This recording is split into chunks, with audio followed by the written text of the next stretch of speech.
আওয়ামী লীগের দীর্ঘ শাসন আমলে র্যাবের টিএফআই সেলে বিরোধী মতের লোকেদের গুম করে নির্যাতনের জন্য শব্দ নিরোধক বিশেষ কক্ষ তৈরি করেছিল র্যাব।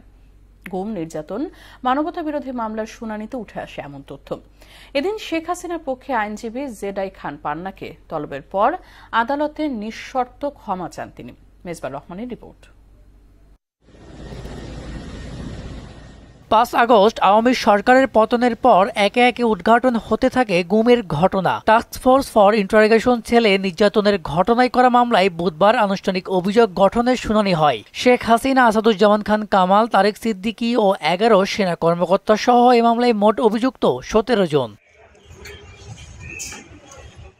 আলোচিত এ মামলায় শুনানির প্রথম দিনে ট্রাইব্যুনালে হাজির করা হয় সাবেক ও বর্তমান ১০ সেনা কর্মকর্তাকে। শুনানিতে চিফ প্রসিকিউটর আদালতের কাছে গুমের ভুক্তভোগীদের বর্ণনায় গোপন বন্দিশালায় ভয়াবহ নির্যাতনের কথা তুলে ধরে অভিযোগ আমলে নেয়ার প্রার্থনা জানান। কিভাবে বছরের পর বছর মানুষকে তুলে নিয়ে গিয়ে গোপন কারাগারে বন্দি রেখে তাদেরকে নির্যাতন করা হয়েছে, অসংখ্য মানুষকে হত্যা করা হয়েছে, বছরের পর বছর আটকে রেখে তাদের নির্যাতন করা হয়েছে, স্বীকারোক্তি আদায় করা হয়েছে, মিথ্যা মামলায় চালান দেওয়া হয়েছে।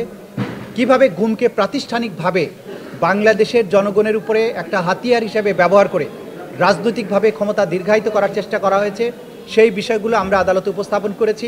এ সময় সেনানিবাসের সাময়িক কারাগার থেকে ভার্চুয়ালি শুনানির অনুমতি চেয়ে করা আবেদন ট্রাইব্যুনাল খারিজ করে দেন বলে জানান সেনা কর্মকর্তাদের আইনজীবী। আদালত বলেছে যে ন্যায় বিচারের স্বার্থে এবং এখানে ওনারা সন্তুষ্ট হয়ে আমাদের আবেদনটা রিজেক্ট করেছে।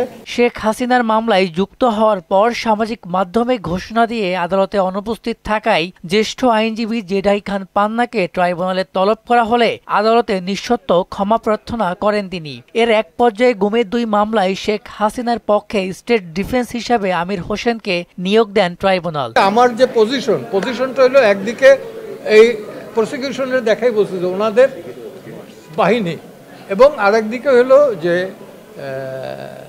আওয়ামী লীগের যে সাপোর্টার, তাদের দুই দিকের যে উক্তি, তা তো আমি স্যান্ডউইচ হয়ে গেছি। টিএফআই সেলে সংগঠিত গুম ও নির্যাতনের মামলায় পরবর্তী শুনানির দিন ১৪ ডিসেম্বর ধার্য করেন ট্রাইব্যুনাল।